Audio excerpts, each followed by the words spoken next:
On a Saturday morning in September 1976, a rusted flatbed truck pulled onto the gravel drive of the Hadfield farm in McLean County, Illinois, hauling the sorriest-looking piece of machinery anyone in the county had seen in years. It was a 1959 Massey Ferguson 72 combine.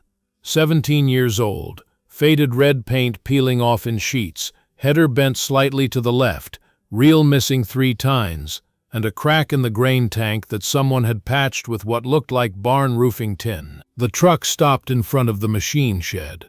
Behind the wheel was a 19-year-old kid named Jesse Hadfield.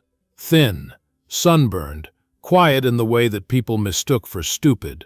He climbed out of the cab and stood there looking at the 320 acres of corn stretching flat and gold to the horizon in every direction. Standing on the porch of the farmhouse, watching without expression, was his grandfather, Ed Hadfield, 68 years old, 6'2", even with the stoop that came from 50 years of bending over equipment. Ed wore clean overalls, a seed company cap, and the kind of face that hadn't smiled since 1974, the year his only son, Jesse's father, had died. Ed looked at the combine on the flatbed. Then he looked at his grandson. Then he looked at the combine again. "What," Ed said slowly, "is that?" "It's a Massey Ferguson 72, sir. 1959 model. I bought it at the Hendricks auction in Peoria last week." "I can see what it is. I'm asking you why it's on my property." Jesse wiped his hands on his jeans. "Because I'm here to farm, Grandpa. Like Dad wanted."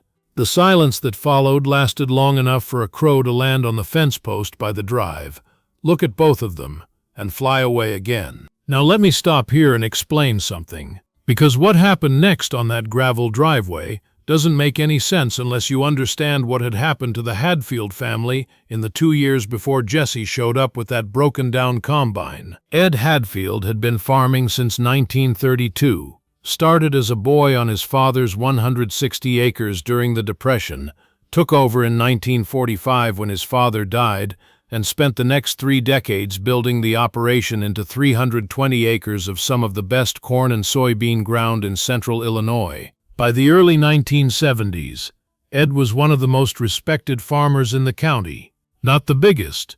There were operations twice his size. But nobody questioned Ed Hadfield's judgment. He'd survived the Depression through his father's stories, survived the war years, survived every drought and price crash and equipment failure that 50 years of farming could throw at a man.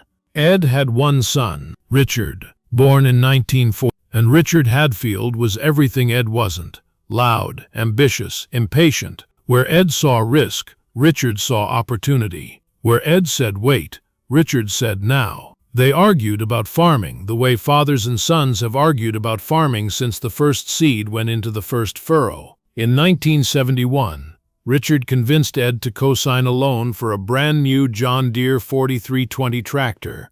Cost was around $12,000. A significant investment for their operation. Ed didn't want to do it. The old Farmall 560 they'd been running was paid for and still working. But Richard was 22, full of energy, and Ed was tired of fighting. The tractor arrived. Richard loved it. And for 2 years things went well. The early 1970s were boom times.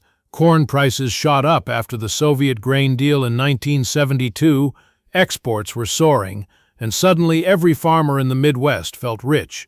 Richard wanted to expand, buy more land, finance more equipment, go big. Ed said no. One financed tractor was enough risk. They fought about it constantly.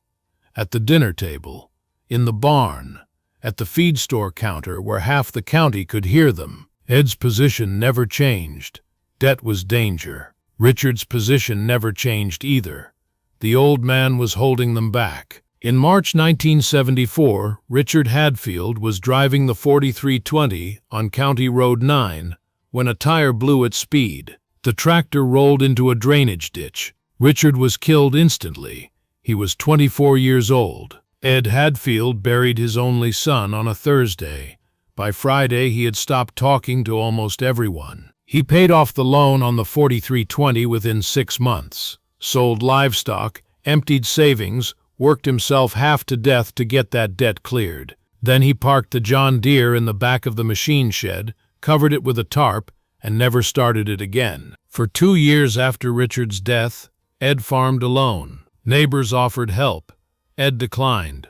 The county extension agent suggested he lease out some acreage. Ed said nothing.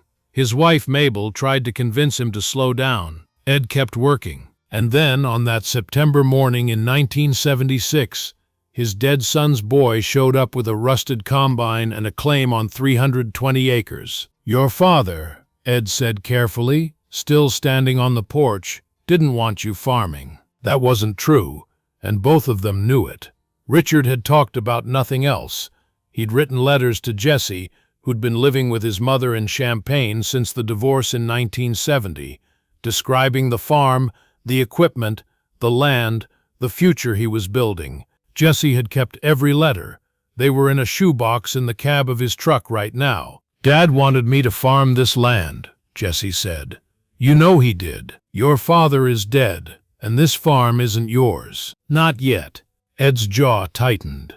He came down the porch steps slowly, walked across the yard to the flatbed, and looked at the combine up close. He touched the cracked grain tank, the bent header, the missing tines. He looked at the engine, a Perkins diesel that hadn't been properly maintained in years, judging by the oil residue on the block. "How much did you pay for this?" $420. "You got robbed." "I don't think so." "Son, this machine is junk. It's older than you are. The header's bent, the tank's cracked, and I'd bet money the cylinder's scored. You couldn't harvest a garden with this thing, let alone 320 acres of field corn." Jesse didn't flinch. "I can fix it." "With what? You're 19. You don't have tools. You don't have parts. You don't have experience. And you don't have permission to be on my land." Now, let me pause here and ask you something. If you were Jesse, 19 years old, standing in front of a man who clearly didn't want you there, with nothing but a broken combine and a dead father's dream, what would you do? Would you leave? Would you argue? Would you beg? Think about that for a moment. Think about what it takes to stand your ground when the person you're standing against is the only family you have left. Jesse reached into his truck and pulled out a manila envelope. Inside was a single sheet of paper, a letter from Richard Hadfield to his son, dated January 9, 2 months before the accident. Jesse held it out. Ed didn't take it. "Read it," Jesse said. "Please." Ed stared at the envelope for a long time.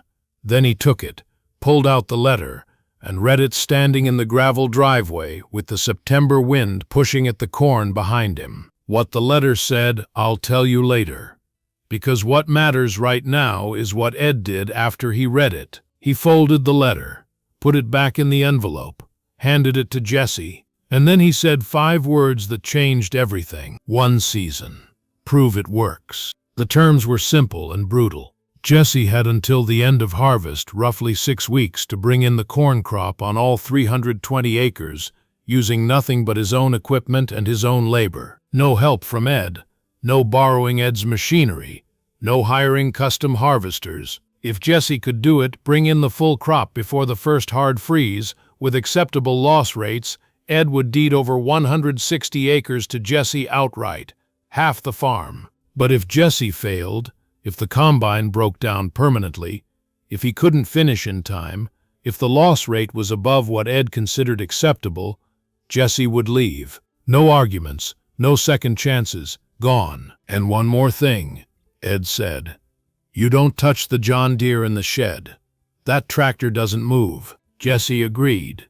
He didn't have a choice. What Ed didn't tell Jesse, what Ed didn't tell anyone, was that there was a sealed envelope in the top drawer of his desk in the farmhouse. It had been there since April 1974, 1 month after Richard's death. Written in Ed's careful hand on the outside were the words, "To be opened upon my death or when the boy comes home, whichever happens first." Jesse had just come home, but Ed didn't open the envelope.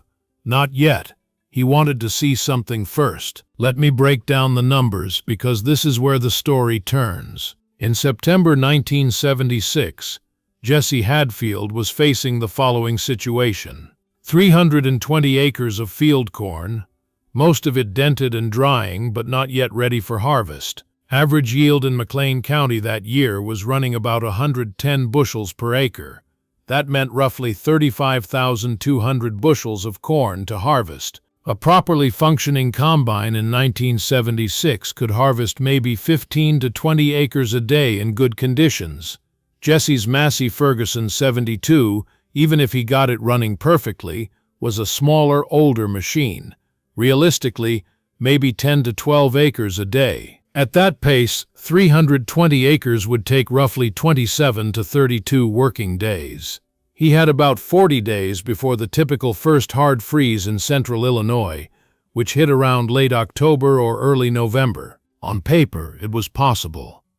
Barely. But that calculation assumed the combine ran every single day without breakdown. And anyone who's ever operated a machine that old knows that assumption is fantasy. Jesse had the combine unloaded by noon that first day. He spent the rest of Saturday and all of Sunday underneath it. His tools were basic: a socket set, wrenches, a ball-peen hammer, vice grips, baling wire, and a welding kit he'd bought at auction for $35. The header was bent at the left end. Jesse jacked it up, heated the frame with a torch, and used a come-along to pull it straight. 4 hours. Not factory perfect, but within an inch of level. The cracked grain tank he patched with proper welded steel plate. The missing reel tines he fabricated from steel rod stock. Monday he tackled the engine, pulled the injectors, cleaned them, bled the lines, replaced a cracked fuel filter. By Monday afternoon, the Perkins diesel was running. Rough, smoky, but running. Ed watched all of this from the farmhouse window. He said nothing. On Tuesday, September 14th, 1976, Jesse Hadfield made his first pass through the Hadfield cornfield. The combine chattered and groaned and shook like it was trying to tear itself apart. The header grabbed the corn stalks unevenly. The threshing cylinder made a sound that Jesse didn't like, a metallic ringing that suggested something was loose inside. But corn was going into the tank. Not cleanly, not efficiently, but it was going in. He made it through 3 acres that first day before a belt snapped. He shut down, walked to the machine shed, Ed's machine shed, technically, and found a replacement belt in the parts bins along the wall. Ed had parts for everything in that shed, organized by size and type in coffee cans and cigar boxes on wooden shelves that went back to the 19th. Jesse replaced the belt by flashlight, went to bed in the cab of his truck at 11 that night. Wednesday, he got through 7 acres. Thursday, 9. By Friday, he'd figured out the machine's rhythm, when to push, when to back off, how to angle into the rows to compensate for the header's slight remaining bend. He was averaging 10 acres a day, right at the bottom of his calculation. But here's the thing about old machines. They don't break once. They break constantly. Small things, a bearing here, a chain link there, a hydraulic line that weeps oil until it finally lets go at the worst possible moment. Jesse spent 2 to 3 hours every evening repairing whatever had gone wrong that day and preparing for whatever would go wrong tomorrow. At the end of the first week, he'd harvested 52 acres, roughly on pace, but just barely. No margin for error. Fast forward to the end of September. Jesse had been at it for 2.5 weeks. He'd completed 148 acres, slightly ahead of schedule because he'd gotten faster as he learned the machine's quirks. But the combine was deteriorating. The engine was burning more oil.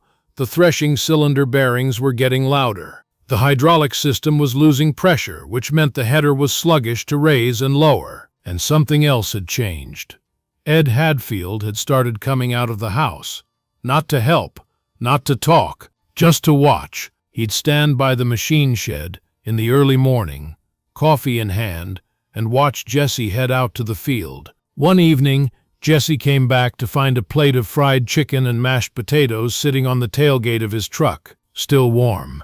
A note underneath in Ed's handwriting, 2 words, "Keep going." Jesse ate the chicken and cried, not because he was sad, because it was the first sign that his grandfather still had a heart beating somewhere under all that granite.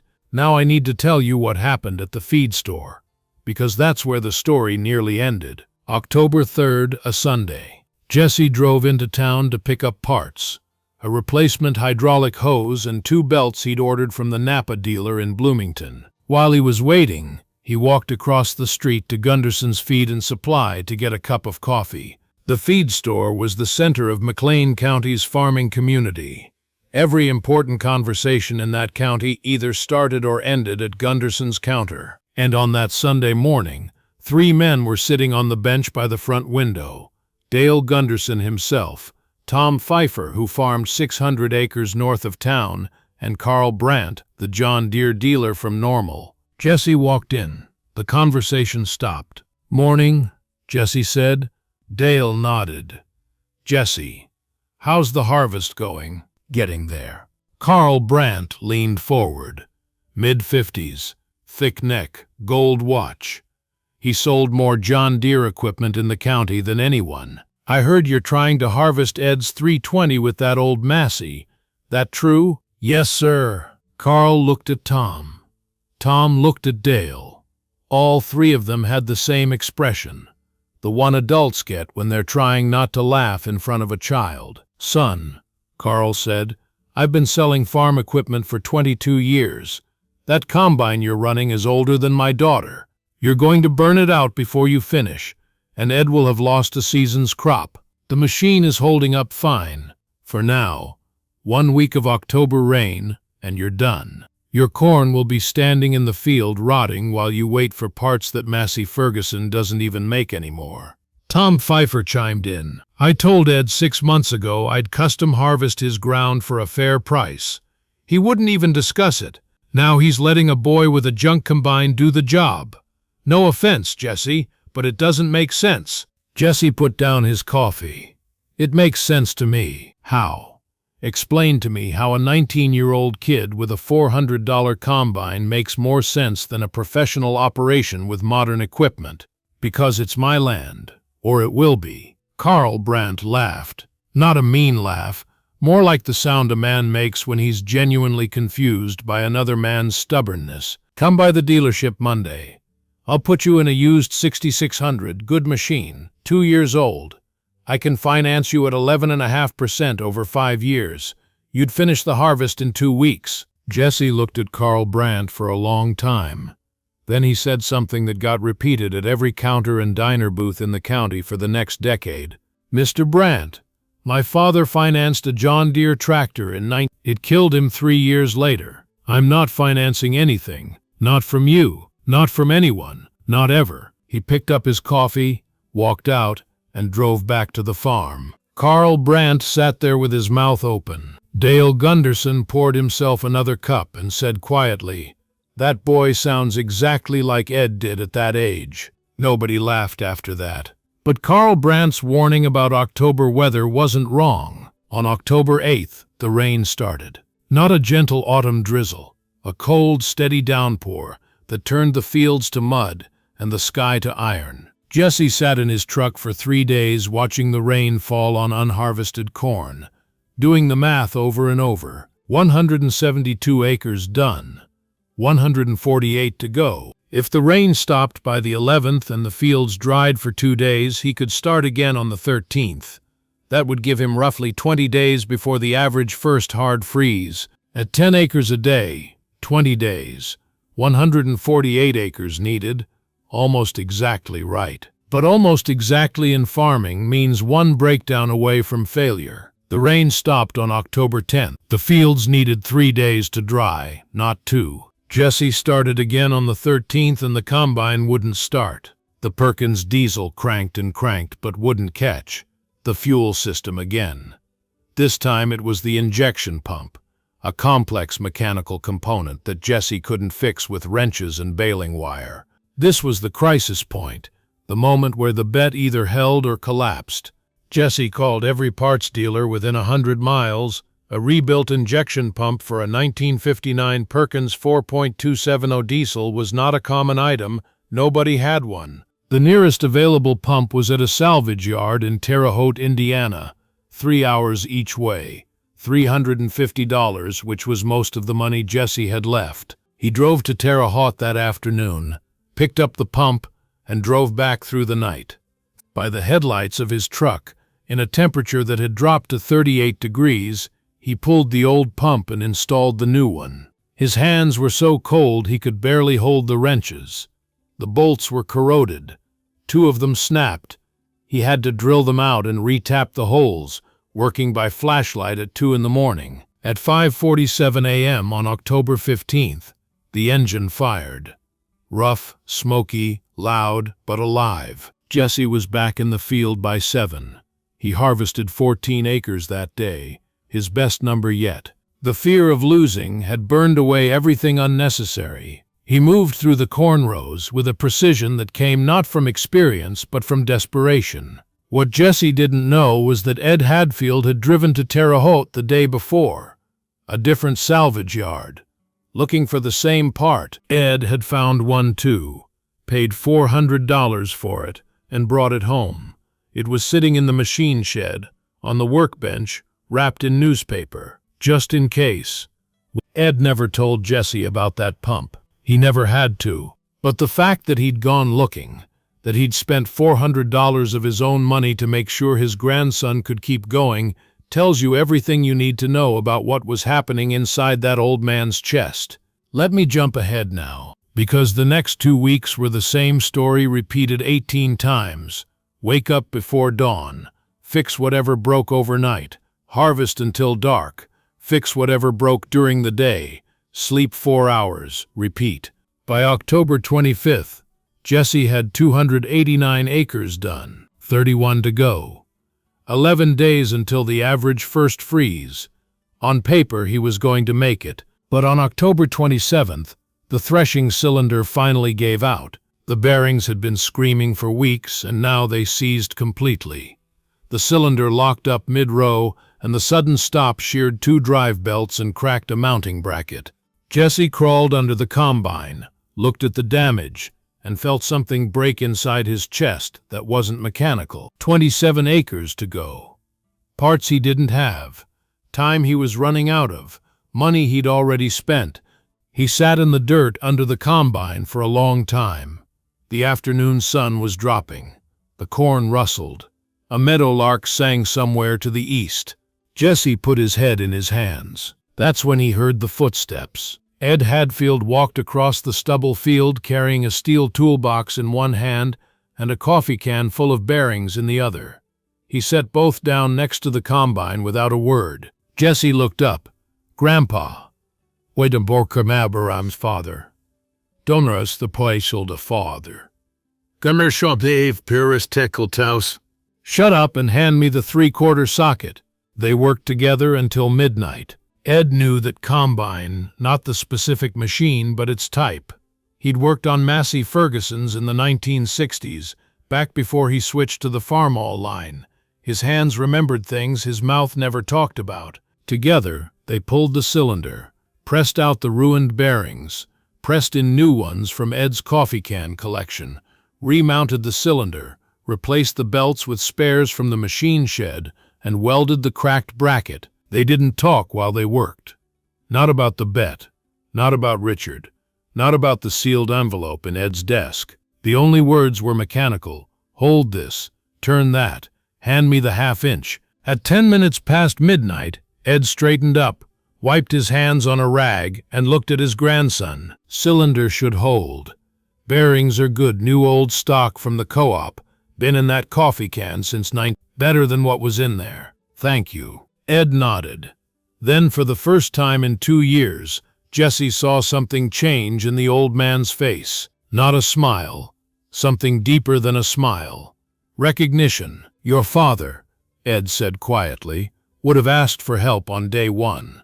That's not a compliment, and it's not a criticism. It's just a fact. Richard always wanted someone else to make things easier. You don't. I see that now."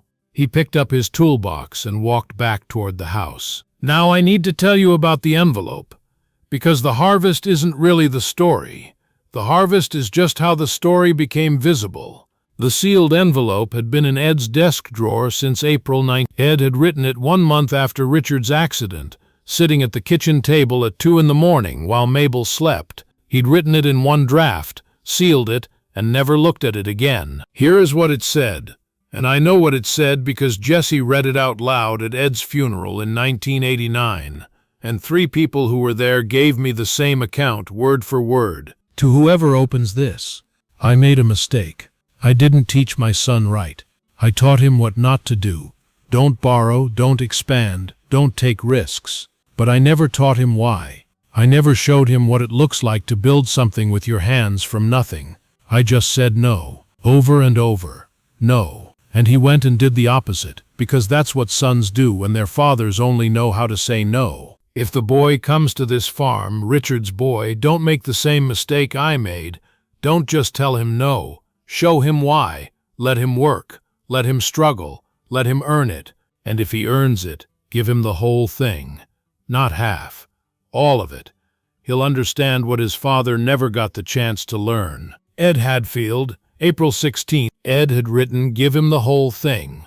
All 320 acres. The bet, the one-season challenge, the deal about 160 acres.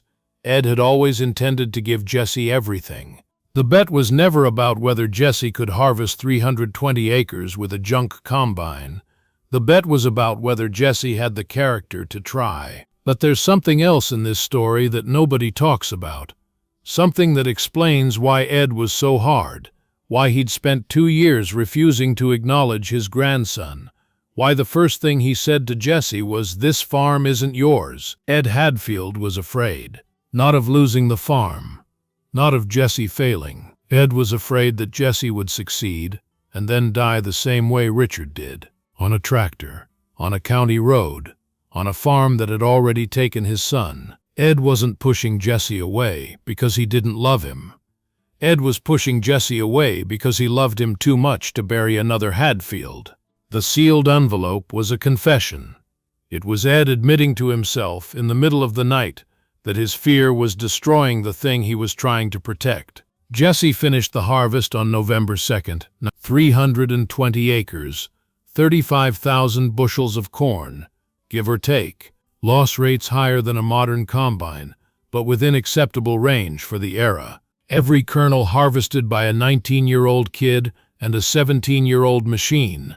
Ed was standing by the grain elevator when Jesse brought the last load in. The sun was going down. The temperature was 34 degrees. The first hard freeze would come that night.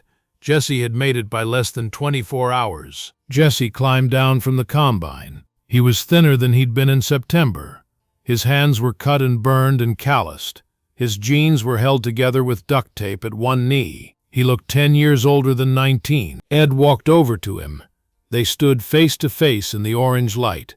"You did it," Ed said. "Yes, sir. Your combine's shot. Cylinder won't last another season. Headers bent worse than when you started. Engines burning a quart of oil every 3 hours. I know. We'll rebuild it this winter. Together. I've got parts." Jesse blinked. "We?" Ed reached into his coat pocket and pulled out the sealed envelope.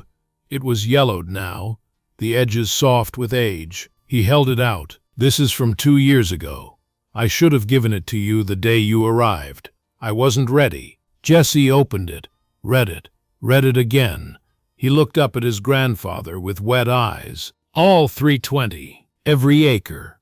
Your father would have gotten it eventually, too. I was just too stubborn and too scared to say so while he was alive. That's my failure. Not his. Mine." Jesse tried to say something. Couldn't. Ed put his hand on the boy's shoulder, the first time he'd touched his grandson since Richard's funeral. "You did something I never thought you could do, and you did it the right way. No debt, no shortcuts. No asking for help until the machine was physically broken beyond one man's ability to fix. That's not your father's way. That's not my way either, if I'm honest. That's something new, something better." They stood there while the sun finished going down. The combine sat in the yard behind them, battered, exhausted, held together with welds and wire and stubbornness. It looked like junk. It had just harvested 320 acres. Now let me finish this, because the harvest of 1976 was just the beginning. Jesse farmed those 320 acres for the next 12 years. He never bought a new combine. He rebuilt the Massey Ferguson 72 that winter, with Ed's help, new cylinder, new bearings throughout, repainted, header straightened properly this time. The machine ran until 1984, when Jesse finally replaced it with a used Massey Ferguson 510. He bought at a retirement auction for $8,500 cash. He never financed a single piece of equipment. Not once, not ever. He followed the rule that Ed had followed and that Ed's father had followed before him. Pay cash or don't buy. The JD dealer in Normal, Carl Brandt, came by twice a year with financing offers. Jesse declined every time. Eventually, Carl stopped coming. The 1980s farm crisis hit McLean County hard. Interest rates climbed into the mid-teens. Corn prices fell below the cost of production. Land values dropped by 40%. Farmers who had expanded on credit, who had followed the advice of dealers and banks and extension agents to get bigger, borrow more, modernize faster, watched their equity evaporate.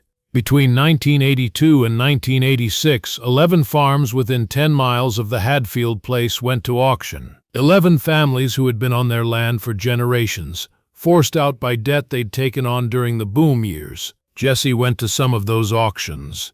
He stood in the back and watched men he'd known his whole life sell their equipment, their livestock, their land. He watched Carl Brandt buy repossessed tractors for pennies on the dollar and resell them to the next round of optimists. Jesse never came close to losing his farm. His operating costs were so low, paid for equipment, no land payments, minimal overhead, that he could survive corn at $2 a bushel when his neighbors needed $3.50 just to break even. Ed Hadfield died in March 81 years old. Went to sleep in his chair by the window overlooking the south field and didn't wake up. Mabel found him in the morning with his reading glasses still on and the Prairie Farmer magazine open in his lap to an article about no-till planting. The funeral was at the Methodist church in town. Packed, standing room only. Half the county came, not because Ed Hadfield had been friendly, because he hadn't been. They came because he'd been right. For 50 years, Ed had said the same thing. Stay small, stay paid for, stay alive. And in 1989, after the worst decade in American farming since the Depression, his farm was still standing. His grandson was still farming. The land was still in the family. Jesse read the letter at the funeral. The sealed envelope. Every word. When he got to the part where Ed wrote, "Don't just tell him no, show him why," half the church was crying. After the service, at the reception in the church basement, ham sandwiches, potato salad, Jell-O molds, the food that Midwestern grief has always tasted like, Carl Brandt came up to Jesse. Carl was 62 now, thinner.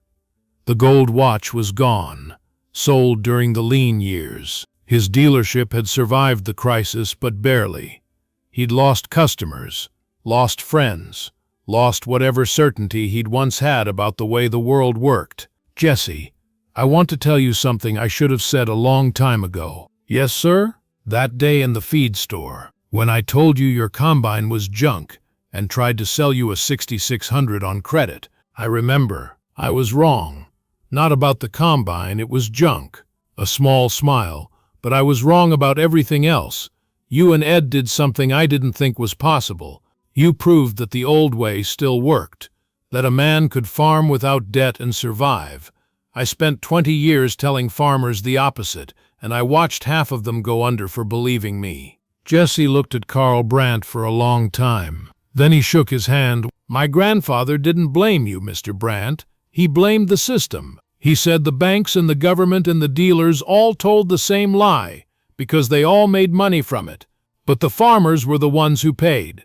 Carl nodded. His eyes were red. "Your grandfather was the smartest man in this county. Most of us were too busy selling things to notice. Jesse Hadfield is 67 years old now. He still farms the 320 acres, still lives in the same farmhouse, Added 80 acres in 1991 when a neighbor retired, paid cash, no mortgage. His son Michael works alongside him. 26 years old, quiet, hard-working, drives a used pickup truck that's older than he is. The 1959 Massey Ferguson 72 is in the machine shed. Jesse can't bring himself to sell it. It hasn't run in years. The engine finally gave up for good in 1994, but it sits there, cleaned and covered, like a monument. Michael asked about it once. "Dad, why do you keep that old combine?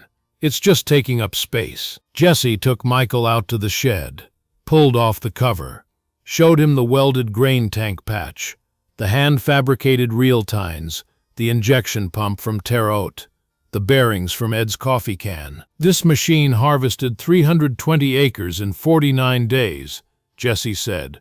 "It was 17 years old, half broken and held together with baling wire. Everyone said it was impossible. Your great-grandfather bet me the farm it couldn't be done, and then he spent the whole time secretly rooting for me to prove him wrong." He put his hand on the grain tank, feeling the rough weld under his palm. "This combine isn't taking up space, Michael. It's holding a place.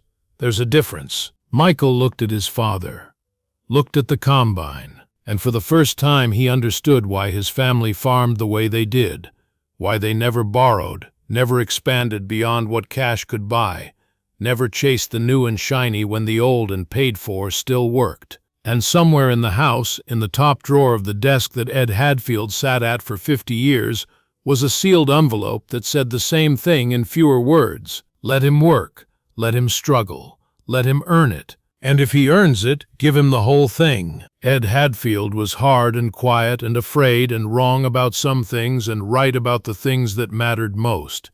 Jesse Hadfield was young and stubborn and determined and right about the only thing that counts. If you want something badly enough to suffer for it, you deserve it. And the combine, that rusted, patched, rebuilt, 17-year-old Massey Ferguson 72 that everybody laughed at, the combine was the instrument that proved them both right. Sometimes the oldest machine in the shed is the most valuable thing on the farm. Not because of what it's worth, because of what it proved.